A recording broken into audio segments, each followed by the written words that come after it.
Hello everyone, my self Vikas Saini welcoming you all on this YouTube channel. जैसे कि आप सबको पता है, हमने अपना जर्नल चैप्टर शुरू किया हुआ था जिसमें हमारे कुछ टॉपिक्स बचे हुए थे। उसके बाद हमारा जो सिंपल जर्नल है वो चैप्टर हमारा फिनिश हो जाएगा।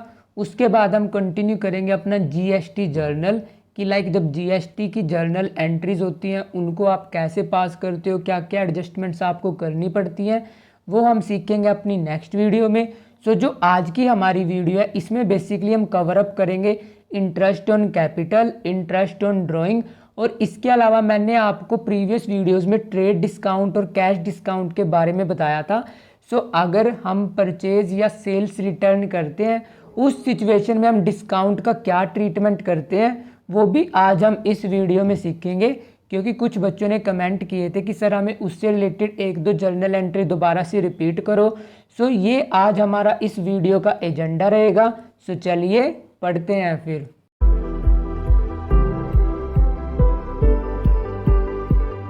And our first journal entry is related to the interest on capital. अब इंटरेस्ट ऑन कैपिटल क्या होता है पहले हम इसे समझेंगे। आपने क्या देखा था कि हमारे पास एक प्रोप्राइटर होता था जो कि किसी बिजनेस में क्या करता था, मनी इन्वेस्ट करता था, और जो मनी इन्वेस्ट करता था उसे हम क्या बोलते थे, उसे बोलते थे हम कैपिटल। क्योंकि हम अकाउंटिंग में बिजनेस को अलग ट्रीट करते हैं, बिजनेसमैन को अलग ट्रीट करते हैं।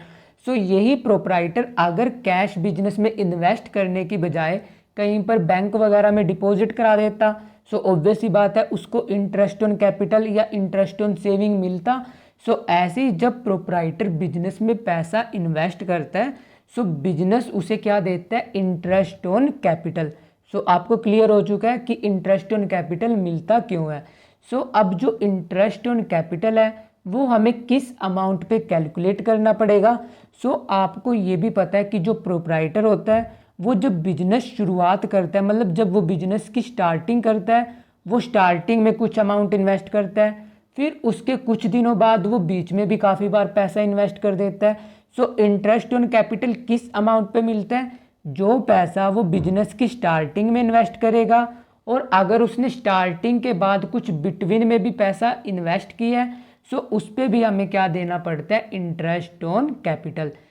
इंटरेस्ट ऑन कैपिटल किस किस अमाउंट पे मिलता है, एक तो पैसा जो कि प्रोप्राइटर ने बिजनेस के बिल्कुल शुरुआत में इन्वेस्ट किया, और दूसरा जो वो इन बिटवीन अमाउंट इन्वेस्ट करता है। सपोज करो उसने अपना बिजनेस शुरू किया 1 अप्रैल को, जो अमाउंट उसने 1 अप्रैल को इन्वेस्ट किया है, एक तो आप उस पर interest on drawing, interest on capital दोगे, और सपोज करो उसे इन बिटवीन लगा कि उसका बिजनेस बहुत अच्छा ग्रो कर रहा है, उसे एक्स्ट्रा अमाउंट इन्वेस्ट करना चाहिए। वो 1 जुलाई को फिर दोबारा से बिजनेस में कैश इन्वेस्ट कर देता है। उसे जो 1 अप्रैल था उस अमाउंट पे इंटरेस्ट मिलेगा, और जो उसने 1 जुलाई को एडिशनल कैपिटल लगाई उस अमाउंट पे उसे इंटरेस्ट मिलेगा। अब मेन क्वेश्चन ये अराइज होता है कि अप्रैल पे कितने दिनों का इंटरेस्ट मिलेगा और जुलाई में कितने दिनों का इंटरेस्ट मिलेगा, क्योंकि जो उसने अप्रैल में पैसा लगाया वो उसने पूरे के पूरे साल लगा कर रखा। यहाँ पर उसे इंटरेस्ट ऑन कैपिटल मिलेगा 12 मंथ का, और जो उसने जुलाई में कैश इन्वेस्ट किया है ये उसने इन्वेस्ट किया है सिर्फ और सिर्फ 9 मंथ के लिए। इस पे इंटरेस्ट ऑन कैपिटल मिलेगा 9 मंथ्स का। ये आपका बेसिक कंसेप्ट अब क्लियर हो चुका होगा। अब हमें जर्नल एंट्रीज की पास करनी है, और जो इंटरेस्ट ऑन कैपिटल और इंटरेस्ट ऑन ड्राइंग की जर्नल एंट्री होती है ये हम सीखेंगे only and only through modern approach, क्योंकि ट्रेडिशनल अप्रोच से बहुत ही ज़्यादा कॉम्प्लिकेटेड है, इसलिए आप ये दोनों जर्नल एंट्री सिर्फ मॉडर्न अप्रोच से करना। हमें दे क्या रखा है कि आपको इंटरेस्ट ऑन कैपिटल सिर्फ प्रोवाइड करना है। प्रोवाइड करने का मतलब कि आपको सिर्फ अभी इंटरेस्ट ऑन कैपिटल ड्यू करना है, आपको अभी पे नहीं करना। ड्यू करने की जर्नल एंट्री अलग होती है, पे करने की जर्नल एंट्री अलग होती है। उसने आपको दे क्या रखा है कि provide 15% interest on capital amounting to ₹15 lakh, कि प्रोप्राइटर ने 15 लाख कैश इन्वेस्ट कर रखा है बिजनेस में, और आपको उस पर कितना इंटरेस्ट ऑन कैपिटल देना है, आपको उस पर इंटरेस्ट ऑन कैपिटल देना है 15%। अब उसने आपको ये नहीं दे रखा कि अमाउंट उसने कब इन्वेस्ट किया होगा।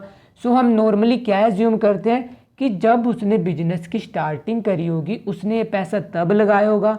सो हम इस पे पूरे साल का इंटरेस्ट ऑन कैपिटल देंगे और इंटरेस्ट ऑन कैपिटल कितने अमाउंट पे मिलेगा, 15 लाख पे 15%। सो अब हम ये देख लेते हैं कि इस जर्नल एंट्री से किस किस अकाउंट पे इम्पैक्ट आया होगा। सो सबसे पहले आप इंटरेस्ट ऑन कैपिटल दोगे। सो इंटरेस्ट ऑन कैपिटल बिजनेसमैन के लिए क्या रहेगा, बिजनेसमैन के लिए तो गेन रहेगा क्योंकि उससे उसकी कैपिटल इंक्रीज होगी। बट बिजनेस को इतना पैसा प्रोप्राइटर को पे करना है, सो बिजनेस के लिए वो क्या रहेगा, बिजनेस के लिए रहेगा वो एक्सपेंस। सो कहाँ कहाँ पर इम्पैक्ट आएगा, सबसे पहला इम्पैक्ट आएगा आपका इंटरेस्ट ऑन कैपिटल अकाउंट पे, क्योंकि ये बिजनेस क्या कर रहा है, प्रोप्राइटर को इंटरेस्ट ऑन कैपिटल दे रहा है। और जब प्रोप्राइटर को कुछ भी रिसीव होता है वो कहाँ पर ऐड होता है, उसकी कैपिटल में। सो सेकंड इम्पैक्ट किस पे आया, सेकंड इम्पैक्ट आया आपके कैपिटल अकाउंट पे। सो यहाँ पर दो अकाउंट पे इम्पैक्ट आया, इंटरेस्ट ऑन कैपिटल पे और दूसरा इम्पैक्ट आया कैपिटल पे। सो इंटरेस्ट ऑन कैपिटल बिजनेस के लिए क्या है, एक्सपेंस। सो हम मॉडर्न अप्रोच में एक्सपेंसेस को क्या करते हैं, डेबिट। और क्योंकि प्रोप्राइटर को इंटरेस्ट ऑन कैपिटल मिलेगा जिससे उसकी कैपिटल इंक्रीज होगी, सो मॉडर्न अप्रोच में कैपिटल का क्या रूल था, अगर कैपिटल बढ़ेगी हम उसे क्रेडिट करेंगे, कैपिटल रेड्यूस होगी उसे हम डेबिट करेंगे। क्योंकि प्रोप्राइटर को तो गेन हो रखा है, उसकी कैपिटल इससे इंक्रीज होगी, सो इसलिए हम उसे करेंगे जर्नल एंट्री में क्रेडिट। सो आपकी जर्नल एंट्री क्या रहेगी, आपकी जर्नल एंट्री यहाँ पर रहेगी interest on capital account debit to capital account. So ये आपकी जर्नल एंट्री यहाँ पर रहेगी। मैं यहाँ पर एक बॉक्स ड्रॉ कर देता हूँ ताकि आपको ये क्लियर हो जाए कि ये जर्नल एंट्री मैंने कहाँ पर रिकॉर्ड करी है। सो इंटरेस्ट ऑन कैपिटल डेबिट क्यों किया, क्योंकि बिजनेस के लिए एक्सपेंस है और सारे एक्सपेंसेस को हम डेबिट करते हैं। कैपिटल को हमने क्रेडिट क्यों किया, क्योंकि इससे प्रोप्राइटर की कैपिटल इंक्रीज होगी, इसलिए हम उसे करेंगे जर्नल एंट्री में क्रेडिट। अब 15% कितने अमाउंट पे मिलेगा, 15 लाख पे। सो आप अमाउंट कैसे कैलकुलेट करोगे, अगर 15 लाख पूरे साल भर उसने पैसा लगा कर रखा और रेट ऑफ इंटरेस्ट क्या दे रखा है आपको, 15%। सो आप क्या कर दोगे, 15/100। सो ये अमाउंट कितना आएगा, ये रहेगा आपका 2,25,000। सो आपकी जर्नल एंट्री पास हो जाएगी 2,25,000 से, 2,25,000 से। ये जर्नल एंट्री आपकी इंटरेस्ट ऑन कैपिटल ड्यू करने की, और जब आप इसे पे करोगे तब जर्नल एंट्री अलग रहेगी, क्योंकि सिर्फ आपकी बुक में उसने एग्जामिनर ने आपसे सिर्फ इंटरेस्ट ऑन कैपिटल प्रोवाइड करने की एंट्री पूछ रखी है, ना कि पेमेंट करने की एंट्री।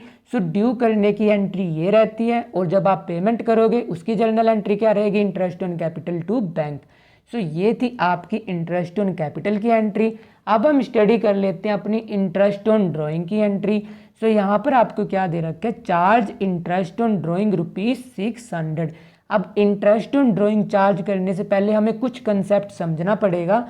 सो आपको पता है ये क्या आपका बिजनेस है, और प्रोप्राइटर क्या करता है, प्रोप्राइटर काफ़ी बार अपने बिजनेस में से कुछ कैश अपने पर्सनल पर्पस के लिए निकलवा लेता है। सो जब बिजनेस उसे, अगर वो पैसा इन्वेस्ट कर रहा है वो उससे इंटरेस्ट दे रहा है। अब जब प्रोप्राइटर अपने पर्सनल पर्पस के लिए कुछ भी कैश वगैरह निकालेगा, सो बिजनेस उससे इंटरेस्ट चार्ज भी करेगा, क्योंकि अगर बिजनेस उसे दे रहा है तो उससे लेगा भी ना जब वो पैसे उससे निकालेगा।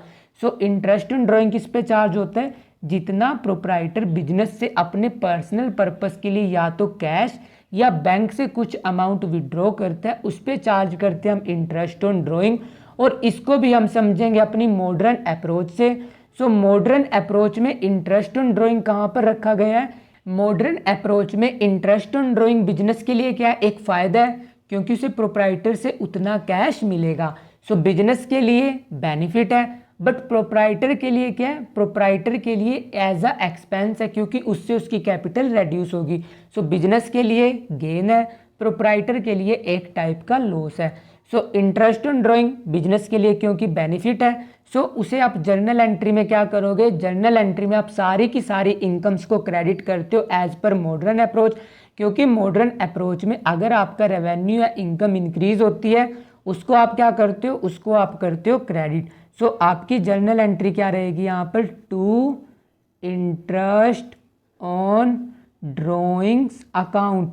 सो इंटरेस्ट ऑन ड्रॉइंग्स आपको उसने ऑलरेडी कैलकुलेट करके दे रखा है 600, और अगर आपको नहीं दी होता सो जैसे आपने इंटरेस्ट ऑन कैपिटल निकाला है ऐसे ही आप इंटरेस्ट ऑन ड्रॉइंग कैलकुलेट करते, वो आपको ड्रॉइंग दे देता, वो आपको रेट दे देता, सिर्फ आपको इस टाइप से मल्टीप्लाई करनी पड़ती, आप इंटरेस्ट ऑन ड्रॉइंग कैलकुलेट कर लेते। सो कहाँ कहाँ पर इम्पैक्ट आया था, एक तो इंटरेस्ट ऑन ड्रॉइंग पे, क्योंकि ये बिजनेस के लिए इनकम है इसलिए हमने इसको कर दिया क्रेडिट। और दूसरा इम्पैक्ट इसका कहाँ पर आएगा, क्योंकि इससे प्रोप्राइटर की कैपिटल क्या होगी, रेड्यूस होगी। अगर प्रोप्राइटर को इंटरेस्ट ऑन कैपिटल मिलता है इससे उसकी कैपिटल इंक्रीज होती है, बट अगर उस पर आप इंटरेस्ट ऑन ड्रॉइंग चार्ज करोगे इससे उसकी कैपिटल रेड्यूस होगी। सो ऑब्वियस सी बात है, जब प्रोप्राइटर की कैपिटल रेड्यूस होती है उससे किस अकाउंट पे इम्पैक्ट पड़ता है, उससे इम्पैक्ट पड़ता है उसके ड्रॉइंग अकाउंट पे। सो सेकंड इम्पैक्ट कहाँ पर आया, ड्रॉइंग अकाउंट पे। सो आप किसे डेबिट करोगे, आप डेबिट करोगे ड्रॉइंग अकाउंट को, क्योंकि प्रोप्राइटर की कैपिटल रेड्यूस हुई है। अगर कैपिटल इंक्रीज होती है जर्नल एंट्री में क्रेडिट, और अगर कैपिटल रेड्यूस होती है उसे करोगे आप जर्नल एंट्री में डेबिट। सो आप डेबिट क्या करोगे, आप डेबिट करोगे ड्रॉइंग अकाउंट। सो आपकी जर्नल एंट्री क्या रही, drawing account debit to interest on drawing, और अमाउंट रहेगा यहाँ पर 600। सो अगर आप इंटरेस्ट ऑन कैपिटल देते हो उसकी जर्नल एंट्री क्या, interest on capital to capital, और अगर आप इंटरेस्ट ऑन ड्रॉइंग चार्ज करते हो उसकी जर्नल एंट्री क्या है, drawing account debit to interest on drawing account. उसके बाद आप यहाँ पर सिंपल सी नरेशन लिखोगे कि आपने इंटरेस्ट ऑन ड्रॉइंग चार्ज कर दिया। सो ये थी आपकी इंटरेस्ट ऑन ड्रॉइंग की जर्नल एंट्री। और अगर आप टी.एस. गरेवाल की बुक देखोगे सो वहाँ पर उन्होंने दोनों ऑप्शन दे रखे हैं, आप ड्रॉइंग भी डेबिट कर सकते हो, आप कैपिटल भी डेबिट कर सकते हो, क्योंकि अल्टीमेट इम्पैक्ट उसके कैपिटल अकाउंट में आएगा। और कैपिटल अकाउंट में इम्पैक्ट कैसे आएगा ये आप सीखोगे अपनी क्लास 12th में। सो इंटरेस्ट ऑन ड्रॉइंग की सेकंड जर्नल एंट्री क्या हो सकती है, capital account debit to interest on drawing. और डीके गोयल में क्या दे रखी है, drawing account debit to interest on drawing. आप दोनों में से कोई भी जर्नल एंट्री कर सकते हो, दोनों जर्नल एंट्री सही है। और ये दोनों जर्नल एंट्री आपको करनी पड़ेंगी मॉडर्न अप्रोच से, क्योंकि ट्रेडिशनल अप्रोच से ये जर्नल एंट्री करना बहुत ही ज़्यादा कॉम्प्लिकेटेड है, इसलिए मैंने आपको सिखाई मॉडर्न अप्रोच से। सो ये हमारी एंट्रीज हो चुकी हैं। अब हम स्टडी कर लेते हैं अपनी next entry. And our next journal entry is related to the stationery expenses. अब स्टेशनरी में क्या क्या आता है, जैसे आपने पेन खरीदा, आपने पेंसिल खरीदी, आपने इरेजर खरीदी, कॉपी, शार्पनर, ये सब आते हैं आपके स्टेशनरी में। सो अगर आपका एग्जामिनर ये सब आइटम दे देता है तो आपको किस अकाउंट में डेबिट करने हैं, आपको डेबिट करने हैं स्टेशनरी या स्टेशनरी एक्सपेंसेस अकाउंट में। सो उसने आपको क्या दे रखा है कि आपने 800 रुपये स्टेशनरी एक्सपेंसेस पे किए। सो कहाँ कहाँ पर इम्पैक्ट आया होगा, सो सबसे पहले इम्पैक्ट आया होगा आपके स्टेशनरी एक्सपेंसेस अकाउंट पे। और सेकंड इम्पैक्ट कहाँ पर आएगा, सेकंड इम्पैक्ट आएगा आपके या तो कैश अकाउंट पे या रहेगा आपके बैंक अकाउंट पे। सो अभी के लिए हम एज्यूम कर लेते हैं कि आपने पेमेंट करी है कैश से। सो कहाँ कहाँ पर इम्पैक्ट आया, स्टेशनरी पे, दूसरा इम्पैक्ट आया आपके कैश पे।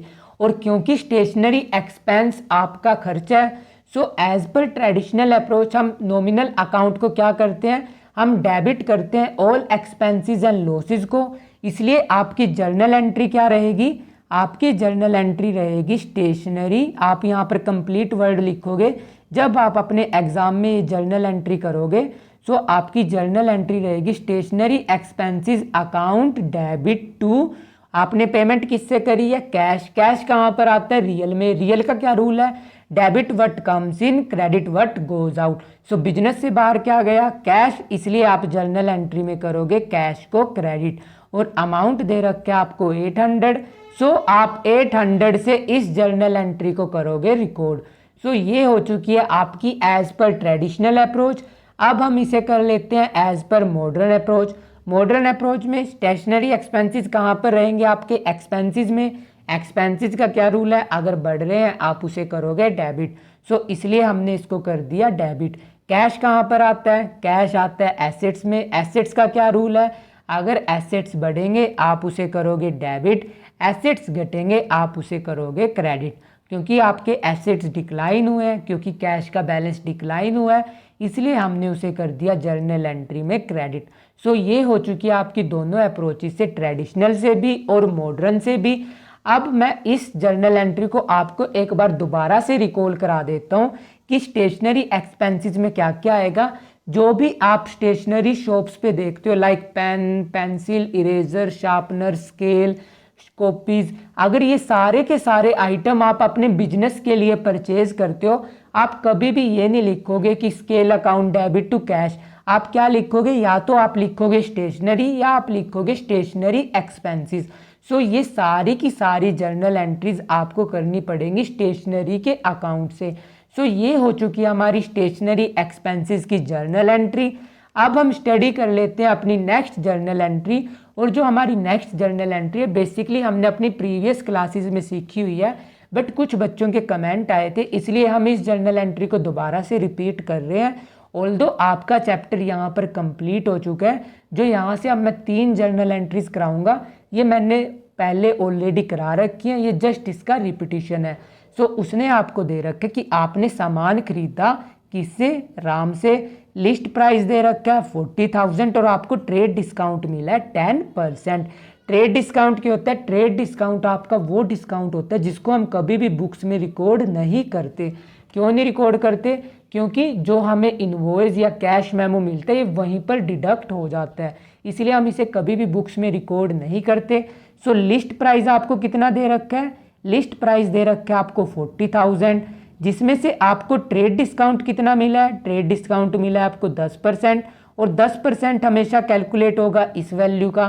सो 4,000 आप बुक्स में रिकॉर्ड नहीं करोगे, आप जर्नल एंट्री कितने से रिकॉर्ड करोगे, आप रिकॉर्ड करोगे 36,000 से।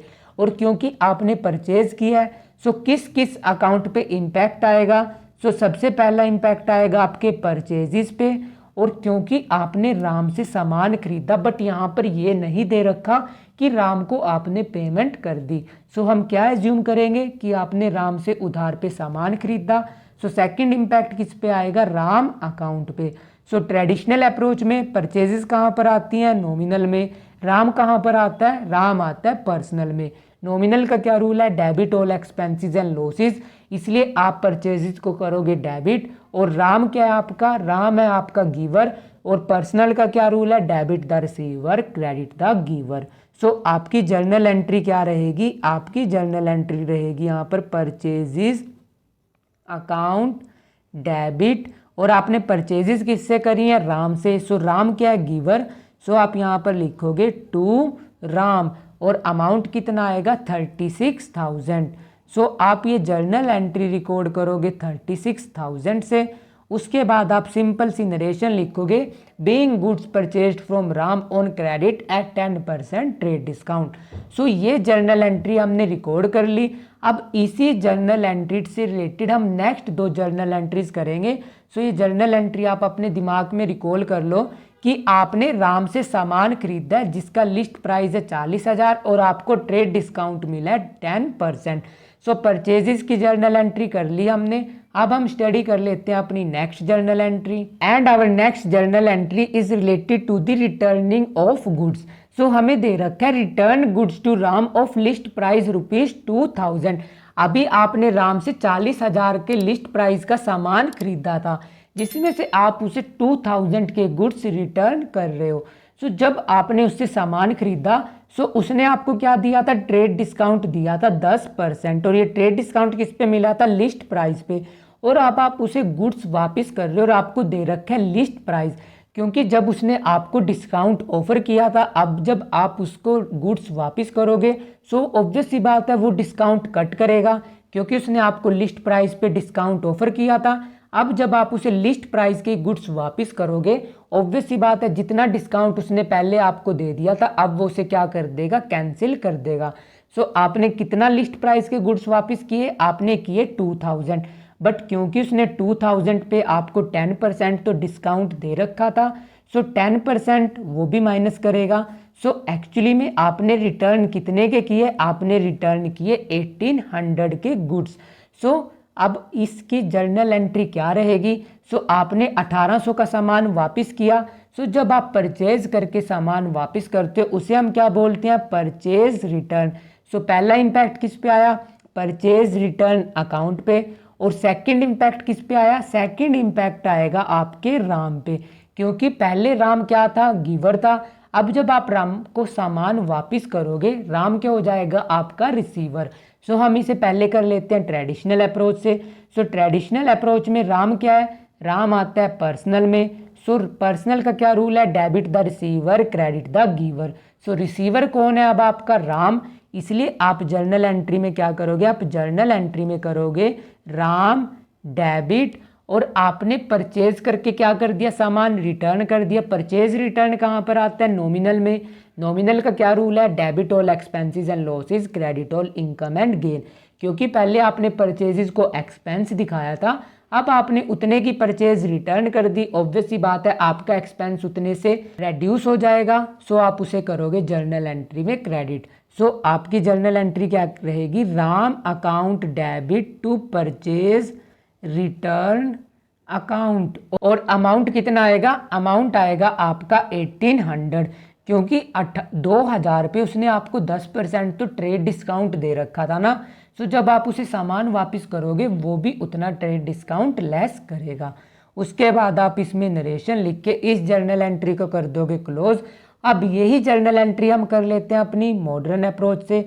सो मॉडर्न अप्रोच में राम कहाँ पर आएगा, राम को क्योंकि आपने राम से सामान खरीदा था, सो राम आपका क्या बना था, राम बनी थी आपकी लाइबिलिटी। लाइबिलिटी में भी आपका क्या बना था, ये बना था आपका क्रेडिटर, क्योंकि आपने उससे उधार पे सामान खरीदा था और आपने परचेज करी थी। और क्योंकि अब आप परचेज करके उसे रिटर्न कर रहे हो, सो परचेजेस कहाँ पर आती हैं, परचेजेस आती हैं आपकी एक्सपेंसेस में। और जब आप परचेज करके सामान रिटर्न कर देते हो, उतने से आपके एक्सपेंसेस रिड्यूस हो जाते हैं। और जब आपने परचेज करके सामान राम को वापस कर दिया, आपकी लाइबिलिटी उतने से रेड्यूस होगी। सो मॉडर्न अप्रोच में अगर लाइबिलिटी बढ़ती है उसको हम क्रेडिट करते हैं, अगर वो रेड्यूस होती है उसको करते हैं हम क्रेडिट। और सेकंड इम्पैक्ट आपके परचेजेस पे आएगा, क्योंकि जब आपने परचेज किया था उसे एक्सपेंस हो किया था, जब आप उसे रिटर्न कर दोगे आपके एक्सपेंसेस उतने से रेड्यूस होंगे। और एक्सपेंसेस का क्या रूल है, increase in expenses and losses are debited, decrease are credited. इसलिए आपके एक्सपेंसेस रेड्यूस हुए, उसको कर दिया हमने जर्नल एंट्री में क्रेडिट। सो ये हो चुकी है आपकी transaction as per modern approach. अब आपकी बची है लास्ट ट्रांजैक्शन, उसको हम स्टडी कर लेते हैं। उसने आपको दे रखे कि आपने राम को कैश पे किया कितना, 33,000 in full settlement of his account, कि आपने उसके अकाउंट की पूरी सेटलमेंट कर दी और आपने सिर्फ उसे 33,000 रुपये दिए हैं। सो अब हमें निकालना पड़ेगा कि आपको उसको कितना अमाउंट पे करना था। सो आपको लिस्ट प्राइस कितना दिया हुआ था स्टार्टिंग की ट्रांजैक्शन में, आपको दे रखा था 40,000, जिसपे आपको क्या मिला था, आपको मिला था ट्रेड डिस्काउंट। ट्रेड डिस्काउंट कितना मिला था, 10%। सो 4,000 आपको ट्रेड डिस्काउंट मिला था। सो आपने कितने की टोटल परचेजेस करी थी, 36,000 की। और 36,000 में से भी 2,000 लिस्ट प्राइस का सामान आपने वापस कर दिया था, जिसमें से हमने ट्रेड डिस्काउंट लेस किया। सो आपने नेट रिटर्न कितने की करी, 1,800 की। सो हम माइनस करेंगे परचेज रिटर्न। परचेज रिटर्न हम माइनस क्यों कर रहे हैं, ताकि हम ये कैलकुलेट कर सके कि हमें उसको कितना पैसा देना है। सो जब आप यहाँ पर 1,800 माइनस करोगे, यहाँ पर क्या आएगा 2 और यहाँ पर आएगा 4। सो आपको उसको कितना अमाउंट पे करना था, आपको पे करना था 34,200, और आपने पे कितना किया है, सिर्फ 33,000। सो आपको डिस्काउंट कितना मिलेगा, किसी इंडिविजुअल को आपको 34,200 रुपये देने थे, आपने सिर्फ 33,000 देकर उसका अकाउंट क्लोज कर दिया। सो आपको डिस्काउंट मिला है 1,200 से। सो किस किस अकाउंट पे इम्पैक्ट आएगा, पहला इम्पैक्ट आएगा आपके राम अकाउंट पे, क्योंकि राम को कैश मिला है। सेकंड इम्पैक्ट आएगा आपके कैश अकाउंट पे, क्योंकि आपने कैश पे किया है। और थर्ड इम्पैक्ट कहाँ पर आएगा, थर्ड इम्पैक्ट आएगा आपके डिस्काउंट अकाउंट पे, क्योंकि आपने 33,000 देकर ही उसका 34,200 से जो अकाउंट था वो आपने क्लोज कर दिया। सो आपको डिस्काउंट नेट कितना ऑफर हुआ है, आपको डिस्काउंट ऑफर हुआ है 1,200। सो यहाँ पर मैं लिख देता हूँ डिस्काउंट। सो थर्ड इम्पैक्ट आया आपके डिस्काउंट अकाउंट पे। सो पहले हम कर लेते हैं इसे ट्रेडिशनल अप्रोच से। सो ट्रेडिशनल अप्रोच में राम क्या आपका राम है आपका रिसीवर, क्योंकि राम ने कैश रिसीव किया, इसलिए हम जर्नल एंट्री में क्या करेंगे, हम जर्नल एंट्री में लिखेंगे राम डेबिट, और राम को आपने क्या पे किया, कैश। कैश कहाँ पर आता है, कैश आता है आपका रियल में। रियल का क्या रूल है, debit what comes in, credit what goes out. So business से बाहर क्या गया, कैश, इसलिए आप जर्नल एंट्री में करोगे कैश अकाउंट क्रेडिट। और सेकंड इम्पैक्ट किस पे आया था, आपके डिस्काउंट पे, क्योंकि आपने डिस्काउंट रिसीव किया इसलिए वो आपकी इनकम है। इनकम कहाँ पर आएगी, नॉमिनल में। नॉमिनल का क्या रूल है, debit all expenses and losses, credit all incomes and gain. क्योंकि आपकी इनकम हुई इसलिए आप इसे करोगे जर्नल एंट्री में क्रेडिट। सो यहाँ पर आएगा आपका टू डिस्काउंट रिसीव्ड अकाउंट। और आप ये पूरा वर्ड लिखना, मैं यहाँ पर शॉर्ट फॉर्म यूज़ कर रहा हूँ, आपको एग्जाम में शॉर्ट फॉर्म्स यूज़ नहीं करनी। आपने राम को पेमेंट कितने की करी, 33,000 की, क्योंकि बिजनेस से कैश कितना गया है बाहर, 33,000। और आपको डिस्काउंट कितना मिला, 1200। और राम का अकाउंट कितने से क्लोज हुआ है, राम का अकाउंट क्लोज हुआ है 34,200 से। सो इसलिए राम को आप डेबिट करोगे 34,200। उसके बाद आप यहाँ पर नरेशन लिख के इस जर्नल एंट्री को करोगे क्लोज। अब यही ट्रांजैक्शन हम कर लेते हैं मॉडर्न अप्रोच से। सो मॉडर्न अप्रोच में राम आपकी क्या थी, लाइबिलिटी। अगर आपकी लाइबिलिटी रेड्यूस होगी उसे करोगे आप जर्नल एंट्री में डेबिट। और सेकंड इम्पैक्ट किस पे आएगा, आपके कैश पे। कैश कहाँ पर आएगा, एसेट्स में। एसेट्स रेड्यूस होंगे जर्नल एंट्री में क्रेडिट। और थर्ड इम्पैक्ट किस पे आएगा, डिस्काउंट पे, क्योंकि आपने डिस्काउंट रिसीव किया। सो आपकी इनकम है, इनकम का क्या रूल है, अगर बढ़ेगी क्रेडिट, घटेगी डेबिट। सो क्योंकि इनकम इंक्रीज हुई है इसलिए हमने इसको कर दिया जर्नल एंट्री में क्रेडिट। सो ये थी जब आप सामान परचेज कर रहे हो उस पर आपको ट्रेड डिस्काउंट मिल रहा है और आप उसे रिटर्न कर दे रहे हो। और ऐसे ही जब आप सेल करते हो और उस पर आपको ट्रेड डिस्काउंट मिला और जिसको आपने सेल करी अगर वो आपको आपका सामान वापस कर देता है, सेम ट्रीटमेंट आपको वहाँ पर करना होगा। बस डिफरेंस कहाँ पर आएगा, जो अब आपका डिस्काउंट रिसीव बना है वो उस सिचुएशन में बनेगा आपका डिस्काउंट अलाउडेड, क्योंकि आपने सेल करी है। सो सेल में आप क्या करोगे, डिस्काउंट दोगे, ना कि डिस्काउंट रिसीव करोगे। सो ये कुछ जर्नल एंट्रीज थी जो कि बच्चों ने कमेंट करके पूछी थी, इसलिए मैंने ये रिपीट कर दी। और इस ट्रांजैक्शन में मेन कैलकुलेशन क्या थी ये, क्योंकि आपको 40,000 का लिस्ट प्राइस था, उसमें से मैंने टीडी माइनस करके net of list price amount calculate किया। फिर जितने की आपने रिटर्न करी, क्योंकि उस पर भी ट्रेड डिस्काउंट मिलेगा, वो भी आप क्या करोगे, लेस करोगे। फिर जो बैलेंस आया उतने की आपको पेमेंट करनी थी, बट आपने पेमेंट करी है सिर्फ 33,000 की। सो वो आपको मिला है डिस्काउंट। सो ये हो चुकी है आपकी ट्रेड डिस्काउंट से रिलेटेड जर्नल एंट्रीज। सो जो आपका सिंपल जर्नल चैप्टर था, मतलब जिसमें जीएसटी का कुछ भी ट्रीटमेंट नहीं था, वो हमने पूरा का पूरा डिटेल में कंप्लीट कर लिया। मैंने टीएस गरेवाल से भी और डीके गोयल से भी जितनी मैक्सिमम पॉसिबल एंट्रीज थी मैंने सारी की सारी एंट्रीज आपको कवर करा दी। बट अगर आपको लग रहा है कि कोई एंट्री पेंडिंग है, वो आप सिंपली कमेंट सेक्शन में लिख सकते हो। So that's all for today, keep learning and smiling. If you have any doubt you can ask me in the comment section, and don't forget to share and subscribe to this channel for more amazing videos. Thank you. Bye bye.